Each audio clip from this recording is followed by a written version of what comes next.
واخيرا جت اللحظه ان احنا ندخل من بوابه النذر.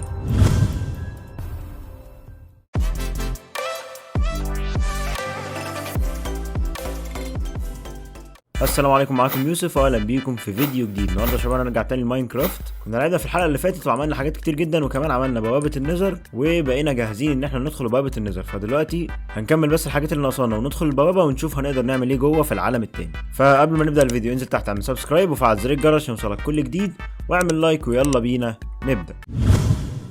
طبعا زي ما انتوا عارفين انا عملت الدرع ده ليه؟ عشان ادخل بوابه النذر ومفيش اي وحوش يعني تقدر تقتلني بسهوله، عشان انتوا زي ما انتوا عارفين يعني بوابه النذر بيبقى فيها وحوش كتير جدا. هنعمل حاجات كتير هناك، هنقتل البليز وهنجمع نيزرايت وهنعمل حاجات كتير، بس دلوقتي لازم اهم حاجه ان احنا ناخد اكل معانا، لان مش معانا اكل دلوقتي خالص.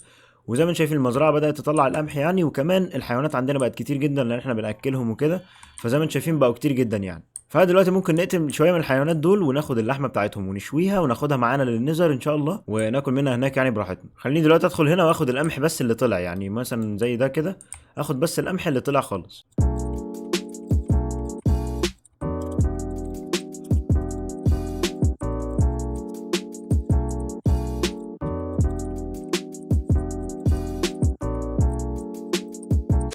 طيب دلوقتي زي ما انتم شايفين اخدنا كل القمح اللي طلع تقريبا ومش باقي اي حاجه دلوقتي، ودلوقتي اللي باقي ان احنا ندخل عند الحيوانات دي ونقتل شويه منهم يعني، وناخد اللحمه بتاعتهم ونشويها.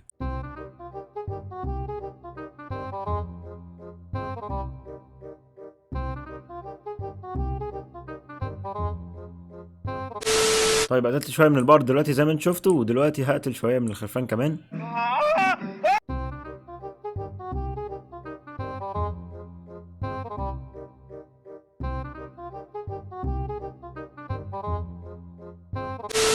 ودلوقتي زي ما انتم شايفين فضينا المزرعه خالص بتاعت الحيوانات، يعني قتلنا كتير جدا منهم بس عشان ناخد يعني اكل كفايه ويخلينا دلوقتي مش محتاجين اي اكل تاني. خلينا ندخل البيت بس واشوي الاكل ده كله وبعدين ارجع لكم تاني. طيب دلوقتي في الافران يعني اللحمه بتتشوي، ولما يخلصوا كده هاخدهم وبعد كده ارجع لكم تاني ونشوف هنعمل ايه بقى بالاكل اللي معانا ده كله، عشان بقى نقدر ندخل بيه بوابه النذر ان شاء الله. 2 hours later. طيب دلوقتي يا شباب عملت لي بوتس من الجولد عشان لما ادخل جوه النذر محدش يهاجمني، لان دايما لما بكون لابس اي حاجه من الجولد مفيش حد بيهاجمني يعني. وكمان عملت الاكل بتاعي زي ما انتم شايفين وبقى معايا كميه كويسه جدا من الاكل، ودلوقتي بقينا جاهزين ان احنا ندخل النذر. واخيرا جت اللحظه ان احنا ندخل من بوابه النذر. طيب دلوقتي زي ما انتم شايفين يا شباب انا دخلت من البوابه، وزي ما انتم شايفين طبعا عالم مختلف تاني خالص غير اللي احنا كنا عايشين فيه، ولكن اهم حاجه ان احنا ما نضيعش البوابه دي، لان لو ضاعت مننا مش هنعرف نرجع هناك تاني، ولو رجعنا نبقى خسرانين كل حاجتنا يعني. طيب دلوقتي الخطوه اللي بعد كده بعد ما عملت الخشب ده كله يعني فوق البوابه، المفروض ان احنا نلاقي القلعه، فخليني اقعد ادور كده في الماب على القلعه، ولو لقيتها هرجع لكم تاني يعني. A few moments later. طيب دلوقتي يا شباب دخلت مكان كده زي ما انتم شايفين، وده تقريبا قريب من القلعه يعني مش عارف، ولكن لقيت شيست هنا كذا واحد يعني، فممكن كده ان احنا ناخد الحاجات دي، والله ممكن تكون مفيده يعني. ولقينا كمان بيكاكس دايموند، شويه حاجات يعني ممكن تكون مفيده بالنسبه لي، وكمان اكس يا شباب من الجولد، وشويه كده يعني سهام وكمان سيف، ومش معانا مكان تاني ناخد فيه الحاجات، فممكن نحط لهم شويه ديرت كده عشان نبقى سيبنا لهم حاجه يعني.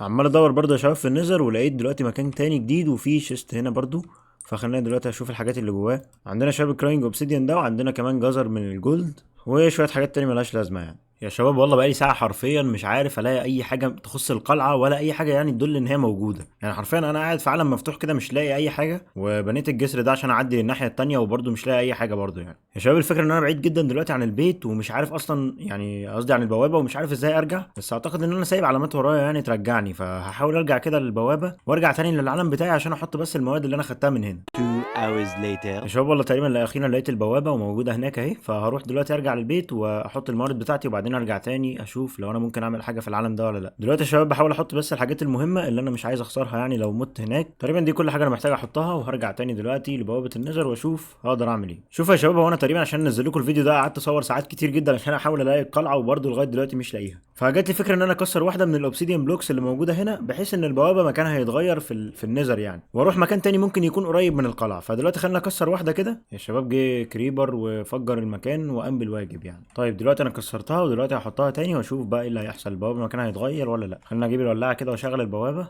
وخلينا ندخل. يا شباب ما حصلش اي حاجه زي ما انا متوقع يعني، كانت تجربه فاشله والبوابه لسه مكانها نفس ما هي. خليني بس اكل عشان محتاج اكل دلوقتي، عشان زي ما انتم شايفين دمي خلاص. يا شباب هي زي ما انتم عارفين الطريقه ما نجحتش، فبفكر في حاجه تانية. بفكر ان انا اكسر كل الاوبسيديان اللي موجود هنا واخده واروح بيه مكان تاني واعمل بوابه تانية غير دي، فممكن المكان يتغير. فمش عارف برضو دي هتنجح ولا لا، بس هتبقى متعبه شويه وكمان هتخليني استهلك البيكاكس الدايموند، ولكن خلينا نجرب لان انا يئست بصراحه جوه النذر ان انا الاقي القلعه، مش لاقي اي قلعه خالص. طيب دلوقتي يا شباب انا عملت بوابه تانية موجوده هنا قدام البيت بالظبط، ودلوقتي خلينا ندخل جواها واشوف هيوديني فين في النذر يعني. والله يا شباب برضو رجعتني نفس البوابه تاني، مش عارف الطريقه دي مش شغاله ليه يعني. فانا هكمل دلوقتي تدوير وان شاء الله ان احنا نلاقي حاجه يعني في اليوم ده. 2000 years later. يا شباب والله بقالي مده كبيره جدا جدا عمال ادور برضو على القلعه ومش لاقيها، ومش عارف ايه المؤشرات اللي ممكن تخليني ان انا الاقي قلعه يعني. مش عارف ايه اللي ممكن يدل ان انا في قلعه هنا ولا لا. فلو حد عارف فيكم ممكن يكتب لي في تحت في الكومنتات، عشان الحلقه الجايه ان شاء الله ممكن ندور على القلعه بطريقه احسن بكتير يعني. هحاول برضو ان انا ورا الكواليس ادور على القلعه، وممكن لو لقيتها كده لوحدي اصور حلقه تانية وان شاء الله انزلها لكم، وان شاء الله ندخل القلعه مع بعض ونشوف هنقدر نعمل ايه فيها. دلوقتي بس خلينا نرجع للعالم بتاعنا. طبعا برضو النذر فادني في حاجات كتير جدا يعني، خلاني برضو اخد موارد وحاجات كتير ما كنتش لاقيها هنا في العالم العادي ده. فان شاء الله نقدر في الحلقات الجايه ان احنا نلاقي القلعه ونقدر نخلص اللعبه ونقتل التنين يعني ان شاء الله. فبس دي كانت كل حاجه النهارده. لو عجبك الفيديو انزل تحت اعمل سبسكرايب وفعل زر الجرس عشان يوصلك كل جديد، واعمل لايك وما تنساش تكتب لي تحت ازاي ممكن الاقي القلعه في النذر. كان معاكم يوسف ومع السلامه.